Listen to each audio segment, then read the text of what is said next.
UP विधानसभा के शीतकालीन सत्र के पहले दिन सीएम योगी विपक्ष पर जमकर प्रहार किया। संभल से लेकर श्री राम के नारे तक और कुंदरकी उपचुनाव में जीत पर सीएम योगी आदित्यनाथ ने बड़ी बातें कही और सीएम योगी ने कहा है कि संभल में दंगों का इतिहास रहा है। मुख्यमंत्री योगी आदित्यनाथ ने 1947 के बाद से लगातार संभल में हुए दंगों का जिक्र किया। देखिए।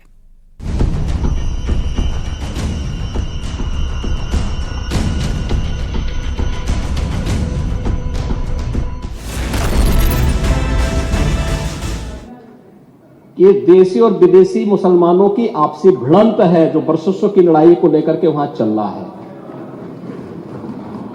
आप लोग सच पे पर्दा डालने का प्रयास कर रहे हैं, लेकिन एक चीज नोट करना कि सूर्य को, चांद को और सत्य को बहुत देर तक छुपा कोई नहीं सकता है और सत्य जरूर सामने आएगा।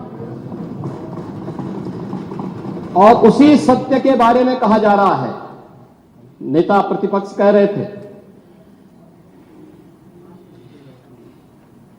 कि वहां की स्थिति ऐसी है कि अगर मंदिर आ भी जाएगा, मंदिर बन जाएगा। मैं कहता हूं, ये तो बाबरनामा भी कहता है कि हर मंदिर को तोड़ करके एक ढांचा खड़ा किया गया। आप तो एक श्रेष्ठ ब्राह्मण कुल में आपने जन्म लिया है। आप तो भारत के पुराणों की परंपरा पर विश्वास करते हैं। हमारा पुराण भी इस बात को कहता है कि भगवान विष्णु, श्री हरि विष्णु का 10वां अवतार संभल में ही होगा, उसी संभल में होगा।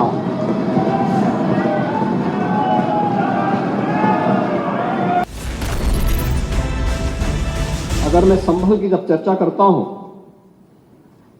तो संभल में कैसे माहौल खराब किया गया वहां पे। ये संभल में दंगों का जो इतिहास है 1947 से ही प्रारंभ होता है। 1947 में एक मौत होती है। 1948 में 6 लोग मारे जाते हैं। 1958 में भी दंगा होता है। 1962 में भी दंगा होता है। 1976 में भी 5 लोगों की मौत वहां पर हुई थी। और 1978 में 184 हिंदुओं को सामूहिक रूप से जला दिया गया था। 184 हिंदुओं को हत्या हुई थी, हिंदुओं की हत्या हुई थी और जलाया भी गया था। और 184 हिंदू मारे गए थे वहां। 184। मैं वही तो कह रहा हूं ना, आप उस सच को स्वीकार नहीं करेंगे, आप उस सच्चाई को स्वीकार नहीं करेंगे। और लगातार कई महीनों तक वहां कर्फ्यू था। 1980 में फिर दंगा हुआ था, एक मृत्यु हुई। 1982 में फिर दंगा हुआ, एक मृत्यु हुई। 1986 में 4 लोग मारे गए। और 1990 फिर 1992 में 5 मौतें हुई। 1996 में 2 मौतें हुई। ये लगातार इस सिलसिला चलता रहा। 1947 से लेकर के अब तक 209 हिंदुओं की निर्मम हत्या वहां हुई है संभल के अंदर। 209 हिंदुओं की। और एक भी बार किसी ने उन निर्दोष हिंदुओं के लिए कभी 2 शब्द नहीं कहे, उनके प्रति, उन परिवारों के प्रति संवेदना के शब्द नहीं कहे। वहां पर 1978 में जो दंगा हुआ था, महोदय, किस प्रकार की स्थिति थी। एक वैश्य जिसने सबको उधार दे रखा था पैसा, और उस बात को मानता था कि साहब मैं तो सबको पैसा देता हूं, मेरे यहां तो सब व्यवसाय के साथ जुड़े हुए हैं। अगल बगल के हिंदू दंगा होने के बाद उनके घर में इकट्ठे होते हैं। इकट्ठा होने के बाद उनको घेर लिया जाता है।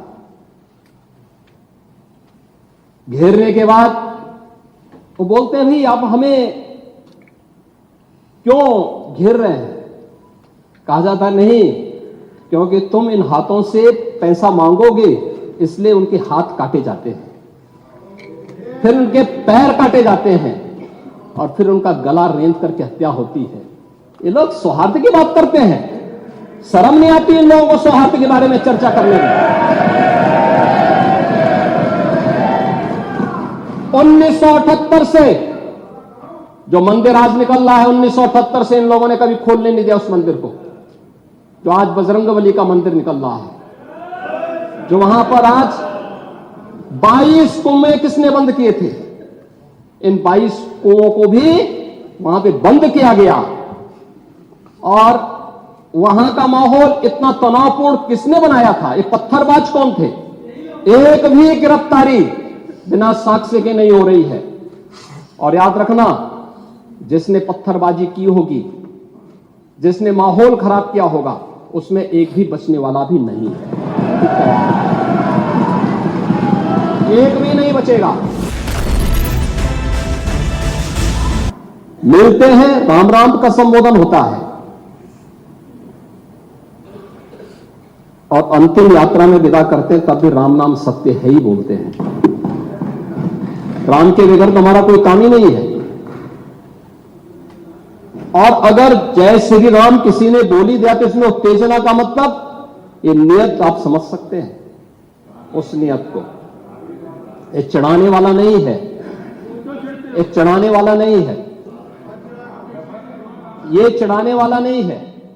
एक दूसरा, आपने कुंदरकी की जीत को वोट की लूट बताया। आप एक सदस्य का अपमान कर रहे हैं। आपके सदस्य की तो जमानत जब्त हो गई वहां पे। और क्या ये सच नहीं है? इस समय तो आज डिजिटल मीडिया का है। वहां का पठान, वहां का शेख सब कह रहे साहब हमारे पूर्वज तो हिंदू थे और आपके पूर्वज भी हिंदू थे।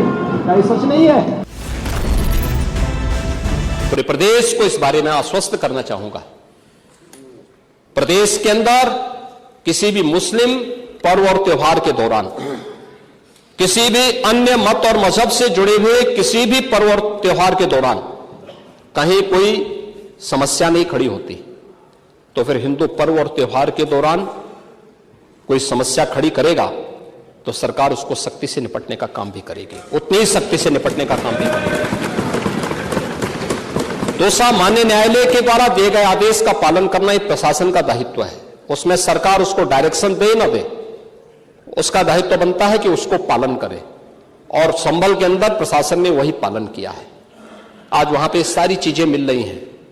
आखिर आपकी बात को मानते हैं कि मंदिर को आपने छेड़ा नहीं, आपने बड़ी कृपा कर दी, लेकिन ये जो 22 कुएं और उन कुओं में जो मूर्तियां मिल रही हैं, ये कुएं किसने पाट दी है? ये नोटिस पे क्यों परेशानी हो रही है?